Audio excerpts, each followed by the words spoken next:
You are the light in the darkness, and you are the hope to the hopeless, and I will not be afraid, not be afraid. 오늘 방금 나눴던 말씀, 함께 읽었던 말씀을 가지고요, 이상한 포도원 주인이라는 제목으로 한번 말씀을 나눠보시죠. 저를 한번 따라해 주실까요? 이상한 포도원 주인. 제가 20살 됐을 때에 이제 딱 나름대로 성인이 되었다라고 하는 그런 들뜸에 운전면허 시험에 탁 이렇게 가열차게 이렇게 도전을 했습니다. 제가 저희 이제 또래들, 동기 학번들 가운데 가장 먼저 운전면허를 땄는데요. 4월, 그러니까 이맘때에 이제 운전면허 시험장을 드나들기 시작했는데, 지금은 제도가 많이 바뀐 걸로 알고 있지만 그때에는 뭐 학원 다니면 한 달 정도, 뭐 돈도 거의 뭐 100만 원 단위 이렇게 들었고, 이제 시험장에 그냥 가서 보면은 그 시험에 응시하는 응시료 정도만 내면 저렴하게 시험을 볼 수 있었습니다. 그래서 저는 겁도 없이 그냥 그냥 옆에서 이제 이렇게 어깨 너머로 뭐 가족들 운전하는 걸 보았고 뭐 안다 이렇게 생각을 하고 간 거죠. 처음에 이 필기에 한번 떨어졌습니다. 필기도 한번 떨어지고 그 다음에 붙고, 그리고 이제 그 코스라 그러죠. 그건 이제 그 아는 분께 조작법 정도만 배워가지고 이렇게 딱 갔어요. 정말 용기 있죠? 무슨 큰일 나면 어떡하려고? 그래서 차에 딱 앉아가지고 그 전날 이 코스가 있잖아요. 이렇게 처음에 이렇게 요만큼, 지금 바뀐 걸로 알고 있는데 이렇게 언덕길이 요만큼 나오고 S자 코스가 나오고 그다음 뭐 이렇게 크랭크라 그러나요? 이렇게 그런 코스들 나오고, 요거를 제가 다 모르니까 도로교통공단 그 시험 페이지에 들어가가지고 이렇게 딱 사진이랑 설명이랑 나와 있길래 포스트잇에다가 이렇게 그려가지고 갔어요. 그럴 필요가 없는데 그냥 앞으로 가면 되는데, 얼마나 긴장했으면 나름 잘하려고 딱 운전석에 앉아가지고 핸들에 딱 붙였는데 첫 언덕길은 어떻게 잘 넘어갔어요. 점수 많이 까먹으면서. 근데 S자에 딱 들어가자마자 제가 예기치 못한 상황이 벌어진 거죠. 핸들이 돌아가는 거죠. 메모지가 함께 돌아갔는데 볼 필요가 없는데 그게 돌아가니까 너무 당황을 해. 그렇게 해가지고 이렇게 딱 떨어졌던 그런 기억이 있는데요. 그렇게 막 시험을 그 5번을 쳤나 그랬어요. 코스만. 그러니까 막 가가지고 막 도전을 했어요. 제가 운전을 막 마음대로 하는 건 아닙니다. 제가 막 공부해가면서 이렇게 봤는데, 결정적으로 이제 마지막 딱 이제 다 그 코스를 통과하고 주행 시험에서 이제 경찰관 아저씨를 옆에 태우고 이렇게 딱 하는 거잖아요. 그때 제 주변에서 저한테 이렇게 그 조언해 주시기를, 타이어에 바람이 있는지를 체크하는 액션을 안에서 느껴지게끔 하라고. 일종이기 때문에 이제 1톤 트럭에 이렇게 타야 되는데, 그 얘기가 무슨 얘기냐면요, 타이어를 이렇게 발로 차는 거를 안에서 감독관이 느끼게끔 하라는 거죠. 그래가지고 제가 친한 형님이 야 봐봐 이렇게 하는 거야 이러고서 트럭에 이렇게 매달려서 흔드는 걸 이렇게 시범을 보여줬어요. 그래가지고 형 그렇게 할게 딱 이렇게 하고서 시험 보러 가가지고 차를 막 이렇게 그 4월 더운 날 이렇게 막 4개를 다 흔들고 운전석 문을 탁 열었더니 어떤 아주머니가 어머 하고 소리를 지르시는 거예요. 알고 보니까 제가 탈 차가 아니었던 거죠. 남의 차를 열심히 죄송합니다 하고 또 옆에 제가 가지고 이렇게 열심히 흔들고 이렇게 시험을 치렀던 그런 기억이 있습니다. 제가 운전면허 시험하면 아주 이렇게 몇 가지 무용담 중에 꼭 말씀을 드리는 건데, 근데 제가 그 차를 시험 볼 때 그 차를 막 흔들었던 거에 아주머니는 왜 당황했으며 저는 왜 이 차에 타지 못했나요? 저는 그 차에서 시험 볼 권한이 없었기 때문입니다. 그죠? 저에게는 그 차를 운전할 만한 권리가 그날 주어지지 않았죠. 저에게는 다른 차가 배정되어 있었고 저의 권한은 다른 데에 있었다. 제가 사실 권한이라는 단어를 좀 끄집어오고 싶어서 이렇게 우스개 비슷한 말씀을 드렸는데요.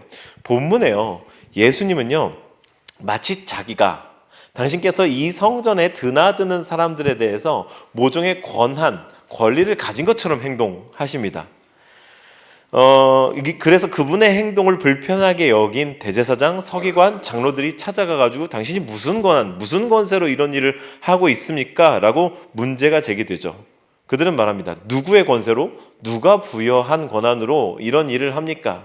이런 일이라는 게 뭐죠? 예수님께서 그 성전에서 가르치십니다. 그 성전에서 장사하던 사람들을 내보냅니다. 이른바 성전 청결 사건이라고 하는 사건을 이제 예수님께서 일으키시면서 이 본격적인 마지막 고난주가, 종료주일 이후에 이 한 주가 시작이 되는 거죠. 그분은 이 성전에 대한 관리의 권한을 받은 사람처럼 행동하고 있습니다. 그런데요, 사실 당시 유대 사회 구조 속에서 성전을 관리하고 감독하는 권한과 책임이 사실상 누구에게 있었는가? 이 대제사장, 서기관, 장로들에게 있었다라는 겁니다. 그렇다면 이들의 이의제기는 잘못된 게 아니죠. 오히려 성전에서 사람을 내쫓아도 되는지, 이게 장사하는 게 맞는 건지, 그리고 내가 여기서 좀 가르쳐도 되는지, 이런 의사소통을 하고 권한을 위임받아야 되는 쪽은 오히려 예수님인 것처럼 보입니다. 그러면 이들의 이의제기도 타당한 것이죠. 그래서 예수님께서 하시는 행동을 문제 삼은 게 대제사장과 이 서기관들의 문제 제기였지만, 우리가 여기서 오히려 이 점을 역이용해서 문제를 제기하고 있는 예수님의 모습을 발견해야 됩니다. 제가 말씀을 좀 어렵게 드린 것 같은데요. 성전이 어떤 것인지 생각해 보시죠. 성전은요, 하나님의 집입니다. 하나님이 거하시는 곳. 이때 당시 사람들의 인식 속에도 당연히 하나님이 거하시는 곳, 하나님의 집이었기 때문에 하나님의 종이라고 여기는 대제사장, 서기관, 장로들, 이런 사람들이 관리와 감독하는 걸 마땅히 여겼고, 그들이 자기 스스로 그런 권한을 부여받았다라고 여기고 있었던 거죠. 그런데 우리가 이미 2000년이 더 흐른 우리의 입장에서 보면 아시다시피, 하나님의 집이면 하나님의 아들이신 예수님께는 이 성전에 대한 전권이 있는 겁니다. 오히려 이 장로들, 대제사장들에게 정식으로 권한이 부여되지 않았다라고 하면 이들의 문제 제기는 타당하지 않은 게 되겠죠. 이런 맥락에서 예수님께서 9절 이하를요, 이 권한에 대한 문제 제기에 답변격으로 주신 비유입니다. 이 설명을 드리려고 오늘 길게 앞서서 소개를 드렸네요. 그래서요, 이 본문을 잘 살펴보면, 이 비유를 잘 살펴보면, 이 비유 속에 인간의 착각, 실제의 처지, 그리고 하나님이 받고 계신 대우, 이런 것들이 잘 녹아들어가 있다는 걸 발견할 수 있게 됩니다. 이제 오늘 우리는요, 이 비유 말씀을 차근차근히 풀어가면서 우리 삶의 도전을 좀 받고자 하는데요, 이 질문 속에 나와 있는 것은 우리의 모습이다, 이 말입니다. 그래서 오늘 우리를 이끌어갈 질문은요, 우리는 어떤 사람들입니까? 이것을 본문을 통해 발견할 수 있다라는 겁니다. 이 질문을 통해서 우리 오늘 이 말씀을 한번 정리를 해보시죠. 가장 먼저 우리가 어떤 사람들인지 본문은요, 하나님의 권한을 찬탈한 사람들이다, 이렇게 알려주고 있습니다. 다 같이 정말 그런지 본문의 9절을 한번 읽어보도록 할까요? 시작. 그가 또 한 사람이 포도원을 만들어 농부들에게 새로 주고 타국에 오래 있다. 이 말씀 비유입니다. 비유. 그죠? 조금 제가 비유 때마다 늘 강조하는데, 비유는 뭐 실제로 있었던 게 아니고 주님이 만드셔서 지어내서 말씀하신 거다라고 늘 말씀을 드리는데, 요 비유는 그런 면에서 조금 특별한 게, 당시 사회에서 있었던 일을 차용해서 말씀하신 비유입니다. 얼마 전에 있었던 사건 사고를 비유해 활용하신 셈인데요, 당시 토지제도 가운데에서 이 소장농이 부재지주의 땅을 차지하거나 또는 살해하고 땅을 빼앗는 이런 종류의 사건들이 그래도 종종 있었다라고 하는데요, 그런 사건이 있었던 것을 예수님께서 딱 말씀하시는 거니까, 이 비유를 듣는 사람들은 이 비유의 의미가 무엇인지 대번에 이해하는 그런 배경이 있습니다. 일단 한번 본문을 더 자세히 보시죠. 한 사람이 포도원을 만들었는데 새를 주고 타국으로 떠났다고 합니다. 그렇다면 이 땅에서 농사를 짓는 소장농들이 이 소출을 내서 그 소출로 세를 지불하는 것, 이 임대료를 지불하는 것은 이들의 의무이죠. 그리고 세를 받는 것은 지주의 당연한 권리가 되는 거고, 실제로 당시 로마 사회에서요, 과도한 토지세 뭐 여러 가지, 이 막 성전 짓고 이런 돈이 어디서 나왔겠습니까? 딱 이런 계층들에서 막 진짜 막 고열을 짜내고 있었던 거거든요. 그러니 이런 과도한 세금 징수를 피해서 타국으로 가고 그냥 세를 주고 이랬던 경우가 정말 많았다고 합니다. 지주들이. 좌우간 중요한 것은 소장농들이 땅의 주인이 아니라는, 땅의 주인은 따로 있다라고 하는 이 비유의 설정 인 거죠. 이어진 10절을 한번 볼까요? 10절 함께 읽어주죠. 시작. 때가 이름에 포도원 소출 얼마를 바치게 하려고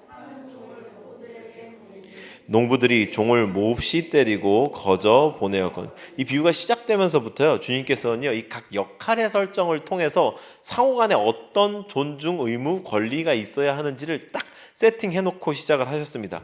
포도원 주인은 소장농들에게 당연히 세를 받을 권리가 있었고, 소장농은 포도원 주인에게 세를 바쳐야 하는 의무가 있었습니다. 근데 때가 이름에 그때가 되어서 이 주인이 당연히 받을 걸 받으려고 온 건데 소장농이 쿠데타를 일으킨 거죠. 15절까지 계속해서 이제 읽어주시죠. 시작. 다시 다른 거저 보내었거늘 다시 세 번째 종을 보내니 이 종도 상하게 하고 내쫓은지라. 포도원 주인이 이르되 어찌할까 내 사랑하는 아들을 보내리니 하였더니 농부들이 그를 보고 서로 의논하여 이르되 이는 상속자니 죽이고 그 유산을 우리의 것으로 만들자 하고 포도원 밖에 내쫓아 죽였느니라. 그런즉 포도원 주인이 이 사람들을 어떻게 하겠느냐. 세 명의 종을 보낼 때에 이미 이들의 의도가 명확해졌습니다. 주인의 당연한 권리를 존중하지 않겠다, 내야 할 세를 지불하지 않겠다라고 하는 악한 의도가 분명하게 드러나고 있습니다. 그리고 거기다가 아들까지 보냈는데 아들을 죽였다. 이들은요, 아들이라고 해서, 주인이라고 해서 좀 더 권위 있게 대한 것이 아니라 오히려 죽이고 그를 무시했다. 이거 의미하는 바가 뭘까요? 당시에는요, 소장농이 농지를 이렇게 치다가, 땅을 치다가 농지 주가 죽거나 그가 죽고 나서 그의 유산을 물려받을 만한 아들이 부재한다면 그 땅에서 임대해서 땅을 치고 있는 임대인들, 소장농들에게 이 땅의 권한이 이렇게 귀속되었습니다. 그러니 이들은 아들을 죽일 때에 이 땅을 차지하고, 본문에 잘 나와 있듯이 이 땅을 차지하고자 하는 의도를 가지고 아들을 해친 거고요. 아들을 해쳤다면 이들의 다음 목표가 누가 될까요? 아버지가 되는 겁니다. 이들은요, 땅을 차지하려고 하는 그런 의도가 분명하게 있었습니다. 즉 아버지의 권한을 찬탈했고 찬탈하려는 의도를 지속적으로 가지고 있는 사람들이었습니다. 이게요, 사랑하는 여러분, 우리의 실존에 관한 비유입니다. 우리 인간의 실존에 관한 비유. 우리는요, 우리의 것이 아닌 것을 가지고서 우리의 것과 같은 권리를 주장하면서 살아가는, 우리는 우리 중에 어느 누구도 이 세상에 존재하고 싶어서 의지를 가지고 존재한 사람이 단 한 사람도 없고요. 우리가 늘 사는 데 필요한 산소와 태양빛을 스스로 만들어낼 수 있는 사람이 아무도 없습니다. 우리의 것이 아니라는 거죠. 심지어 우리의 생명도, 우리의 육체도 우리는 우리의 것이라고 아주 곱게 여기지만 우리의 것이 아니다라는 점은 이 자리에 계신 분들 모두가 다 동의할 겁니다.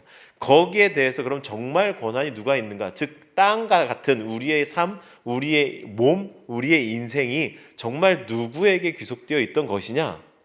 지주였던 포도원 주인, 그분의 것이었다.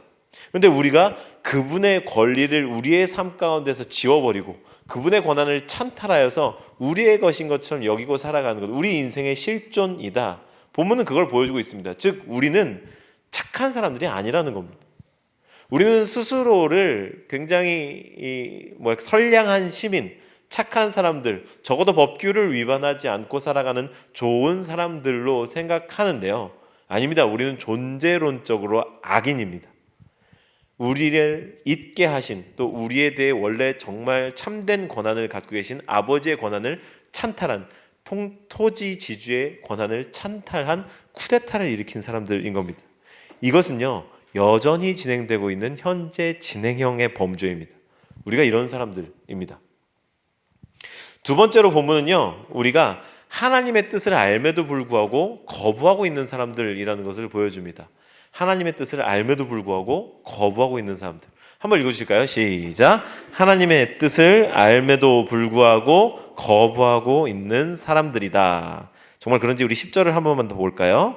10절을 읽어주시죠. 시작. 때가 이름에 포도원 소출 얼마를 바치게 하려고 종을 몹시 때리고 거저 보내었고. 본문은요, 포도원 주인이 소장농들에게 종을 보낸 목적이 무엇인지를 분명하게 밝혀주고 있습니다. 카운트하려는 거죠. 이들에게서 나온 소출을 가지고 세를 받으려고 주인은 목적을 가지고서 보냈습니다. 근데 이 의도를 모르고서 소장농들이 행동했다라 그러면 그래도 좀 어떤 양해의 여지가 있겠는데, 이 소장농들은요, 주인이 왜 종을 보냈는지를 아주 분명하게 알고 있습니다. 마지막 줄에 보이시나요? 때리고 거저 보내었거늘. 빈손으로 돌려보냈다는 겁니다. 이 표현은요 11절에도 똑같이 있습니다.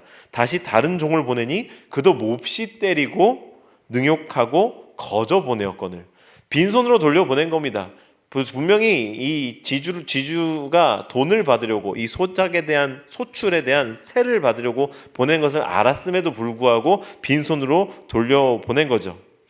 액면상 이 비유의 이 부분은요, 이스라엘의 어그러진 역사를 이끌기 위해 하나님께서 보낸 선지자들을 비유하는 말입니다. 하나님께서는요, 이스라엘이라고 하는 선택받은 민족들에게 요구하는 바가 있으셨습니다. 이스라엘을 통해서 이 세상에 하나님 나라가 되기를 원하셨고, 세상을 좀 더 하나님께서 원래 디자인하신 선한 방향으로 이끌어주기를 기대하셨단 말이죠. 그러면서 계속 그 소출의 세를 받으려고 이 종들을 보내는 것처럼 선지자 누구를 보내고 선지자 누구를 보내고 계속해서 종들을 보내어서 하나님께서 이스라엘 역사를 바로잡고자 하셨는데, 어떻게 했느냐? 그들을 무시하고 멸시하고 때리고 수치스럽게 돌려보내고 거저 보내었다. 그들에게 아무런 이 소출을 쥐어 보내지 않았다. 딱 거기에 대한 비유라 이 말인 거죠. 이를 일깨우려고 보내셨던 수많은 선지자, 하지만 그들도 모두 다 그냥 돌려보낸 이스라엘의 불순종. 본문으로 미뤄보건대 알고도 무시했다. 그게 이스라엘의 본심이었다. 즉 하나님의 뜻을 알고 있지만 알고도 하기 싫었다. 2000년이 지난 우리에게도 이러한 죄성은 아주 충실하게 심겨져 있죠. 우리 중 대부분은요, 아니 우리 모두는요, 하나님의 뜻을 압니다. 그죠? 우리는 하나님께서 우리의 삶을 통해 우리가 어떻게 살아가기를 원하시는지 압니다. 무엇이 선한 것이고 무엇이 나쁜 것인지 압니다. 분명한 것들이 삶에 있습니다. 모호한 것들도 있지만 우리는 대부분의 경우 압니다. 그런데 알고도 어깃장을 놓는 죄성이 우리 가운데 있음을 우리가 인정해야 됩니다. 하나님은요, 우리의 삶 가운데 이미 아주 많은 힌트를 주셨어요. 윤리 도덕을 통해서도 주시고 요만큼 신앙생활을 해온 것을 통해서도 주셔서 우리가 어떻게 살아야 할지를 이미 우리는 알고 있습니다. 그럼에도 불구하고 주님은 지금 당장 멸하지 않으시고 종을 보내고 아들까지 보내어서 그 아들을 심지어 죽이기까지 했음에도 불구하고 아직 기다리고 계시다. 기회를 주고 계시다. 그 사실을 기억해야 합니다. 이제 우리는요, 이 포도원 주인이 왜 이렇게 하는가, 그걸 좀 생각을 해봐야 될 필요가 있습니다. 왜 계속해서 종들이 오고 심지어 아들까지 오고 있지? 왜 이런 일들이 일어나지? 그 의구심을 가지고서 세 번째 우리가 어떤 사람들인지를 대해 보면은요, 바로 이상한 주인이 사랑하는 사람들이라는 점을 발견하게 됩니다. 이상한 주인. 생각해 보시죠. 이 본문을 통틀어서 가장 이상한 건 포도원 주인입니다. 종이 한 2번 정도 그렇게 멸시를 당하면 거기서 멈추고 군대를 보내거나 그들을 징계해야 되고 진멸해버려도 할 말이 없을 텐데, 명분이 충분할 텐데, 이 이상한 주인은 3번의 기회를 주고서 안 되니까 아들을 보내겠다고요. 혹 그는 존대하리라. 우리가 어그러진 관계가 계속되면 상대방보다 나를 더 믿게 되는 게 인간의 심리 아닙니까? 근데 여전히 상대방을 믿어주고 있습니다. 상대방에게 있을지도 모를 아주 작은 선의 가능성에 기대를 걸고 있어요. 혹 그는 존대할까 하여. 이게 주인이 너무 이상해요. 저 같으면은요, 이 상황이 이렇게 됐으면 아들이 무슨 말이니까 경찰 신고하고 법적 절차, 내용 증명부터 보내, 그죠? 그게 제일 첫 순서. 내용 증명부터 보내, 그렇게 될 텐데 아들을 보내면 혹시 존대할까 하는 마음으로 그들을 일말 믿어주고 있는 모습, 정말 이상한 주인. 그런데 우리가 자주 보는 드라마들처럼 한다면 이 이상한 주인의 기대가 착 핑크빛으로 화답되어야 할 텐데, 본문의 아들은 비참하게 죽임을 당합니다. 그럼에도 불구하고 주인은 이들을 당장 멸하지 않고 있다. 왜 그랬을까? 왜 아들이 위험에 처할 줄 알면서도 보냈을까?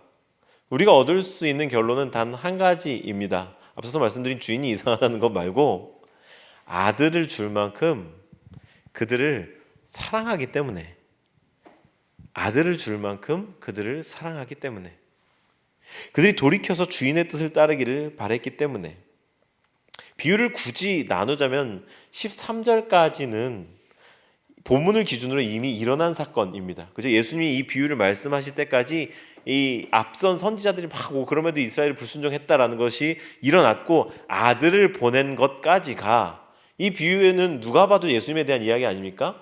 그래서 여기까지는 이미 일어난 일이고 이제 14절부터는 일어나게 될 일인데 그 기로에 서서 예수님은 이 본문을 들려주시면서 선택할 수 있다는 점을 시사하고 있습니다. 이제부터 바꿀 수 있다는 거죠. 이들은 다른 선택을 할 수 있었습니다. 근데 함께 14절부터 16절까지를 읽어볼까요?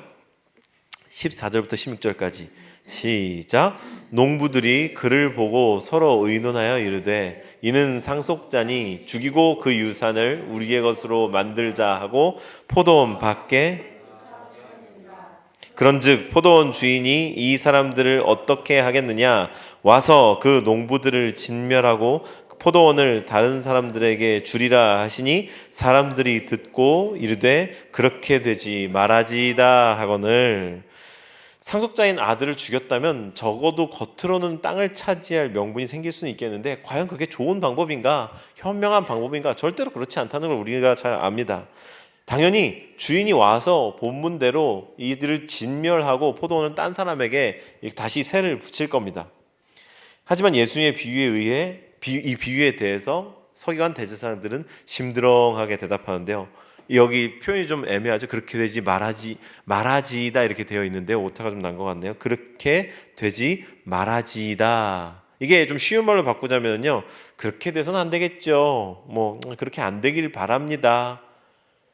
오늘 본문에 들어가지 않은 19절에 보면요. 대제사장과 서기관들은 이 말씀이 자기들을 향해서 하는 말씀인 걸 알았습니다. 되게 불편한 기류가 지금 흐르고 있는데요. 안 그러길 바라야죠. 뭐 이렇게 비꼬고 있는 거죠. 예수님은요. 그렇게 말하는 이들에게 유대인들 사이에 널리 격언처럼 퍼져 있는 시편 말씀을 인용하면서 이렇게 그들의 뻔뻔함을 질책하죠. 16절과 17절을 읽어주실까요? 16절, 17절. 16절 말고 17절, 18절 이렇게 읽어주시죠. 17, 18절 시작. 그들을 보시며 이르시되 그러면 기록된 바 건축자들의 버린 돌이 모퉁이의 머릿돌이 되었느니라 함이 어찌미냐. 그냥 17절까지만 읽죠. 당시에 중동 지역의 서민들이 살았던 이 삶의 건축 양식을 보면은요, 이 구석에 있는 코너스톤, 머릿돌, 이것은 매우 중요한 역할을 했다고 합니다. 오늘날의 우리 양식으로서는 이해가 안 가지만 두 개의 벽면이 만나는 가장 밑에 놓여진 돌은, 이 머릿돌은 이게 빠지면 건물이 무너지는 무척 중요한 위치에 있었다고 합니다. 벽돌을 이렇게 격자 모양으로 계속 이렇게 교차하면서 쌓는 그런 방식으로 집을 지었기 때문에요. 그런데 전문가들, 프로페셔널들이 내다 버린 그런 돌을 가지고서 가장 중요한 주춧돌, 머릿돌 삼는다. 그게 하나님이 하신 일이다. 그리고 너희들의 기준과 하나님의 기준이 다르다. 너희들이 지금 천히 여기고 있는 것과 아버지께서 중요하게 여기는 것은 지금 정말 다르다라는 것을 이 말씀을 통해서 이야기를 해주는 거죠. 지금 너희들의 시선과 하나님의 시선이 많이 어긋나 있다라는 걸 꼬집어서 뒤집어 생각하면 사실상 하나님께서 소중히 여기시는 것을 우리가 소중히 여기지 않고 있었다라고 하는 메시지가 되는 겁니다. 오늘 어렵게 설교를 이어왔는데요. 설교를 좀 마치려고 합니다. 이제부터 일주일간의 고난주간이 시작되죠. 왜 이 고난주간의 시작점에 있어서 우리가 어떤 존재인지 어떤 사람들인지를 이 말씀을 통해서 좀 곰곰이 들여다보면서 일주일이 시작될까? 이 일주일은 좀 다르게 살아보자 하는 도전으로 저는 봤습니다. 우리가 어떤 존재인지 여태까지 좀 좋은 사람으로 인식하고 괜찮게 살았다라고 자부하면서 있었다면 앞으로의 일주일은 내가 그렇게 정말 비참한 존재인데 이렇게 나쁜 존재인데라는 걸 자각하고 조금 더 겸손한 한 주간, 우리를 위해 돌아가신 예수님의 은혜를 생각하면서 살아가는 한 주간의 시작이 되자라는 데에 저의 의미를 두었습니다. 예수님은요, 이 땅의 포도원 주인의 아들로서 죽으러 오셨습니다. 그런데 이 종려주일에 우리가 기억하는 종려주일 호산나 다윗의 자손 예수여 어서 오시옵소서 많은 인파의 환영을 받은 예수님의 모습은요 사실상 서글프고 슬픈 모습입니다. 그들이 왜 환영합니까? 이 예수님만 지나가시고 나면 이제 예수님이 이 성문을 통과해서 가서 이제 저 로마의 권세자들과 한바탕 전투를 벌이고 나면 우리가 해방되겠구나. 우리 삶이 좀 좋아지겠구나. 우리가 기대하는 바대로 좋은 세상이 오겠구나. 자기들의 기대를 가지고서 이분의 오심을 환영한 겁니다. 예수님 혼자만 알고 계신 본인이 죽으실 그 그림을 생각하면서 나귀 등에 올라서 이 행렬을 지나갈 때 예수님의 심정은 어떠했을까요? 서글프고 슬프고 이런 인간적으로는 그렇고 그런 마음 아니었을까요?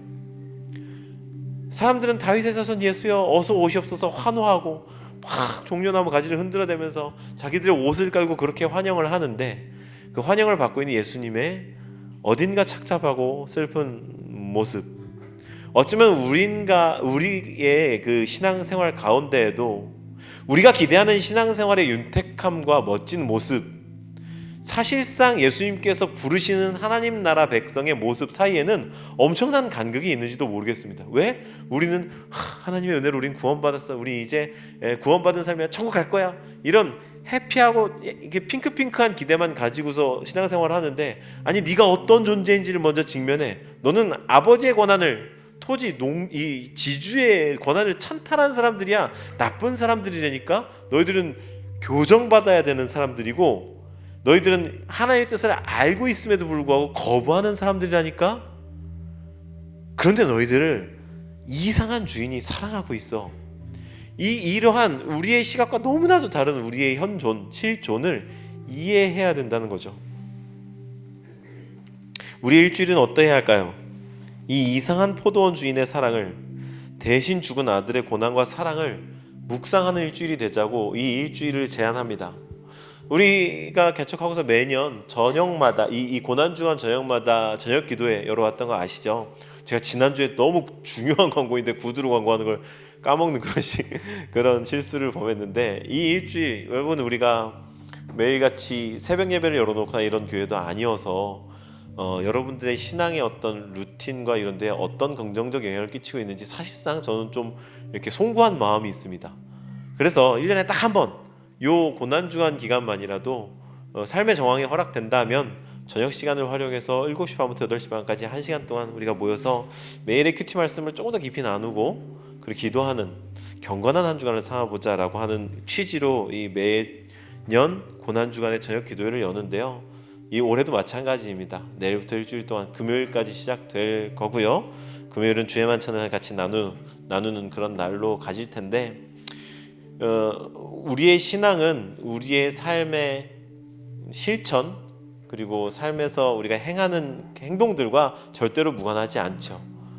이 한 주간이 그러한 경건으로 채워지는 한 주가 되었으면 좋겠습니다. 어떤 행동을 통해서, 행동을 가지고서 경건하다 아니다 구분짓는 거 무척 제가 싫어하는 거 아시죠? 그럼에도 불구하고 우리의 행동과 제한이 모종의 거룩함을 만들 수 있다는 점은 부인할 수 없는 사실인 것 같습니다. 이제 여러분들에게 두 가지 질문을 드리면서 설교를 마무리하려고 합니다. 오늘 이 말씀과 본문 비유를 통해서 내가 새롭게 깨달은 하나님 아버지의 성품, 즉 포도원 주인의 성품은 어떤 것인가요? 그것을 좀 적어보시죠. 내가 새롭게 깨닫게 된 하나님 아버지의 성품은 어떤 것인가요? 그리고 두 번째 질문은, 그렇다면 내가 돌이켜야 할 나의 본성, 죄는 어떤 것인가요? 새롭게 깨달은 하나님의 성품, 내가 깨달아야 할 죄성에 대해서 간략하게 적어두시고 한 주 동안 가슴에 품고 같이 기도하시죠.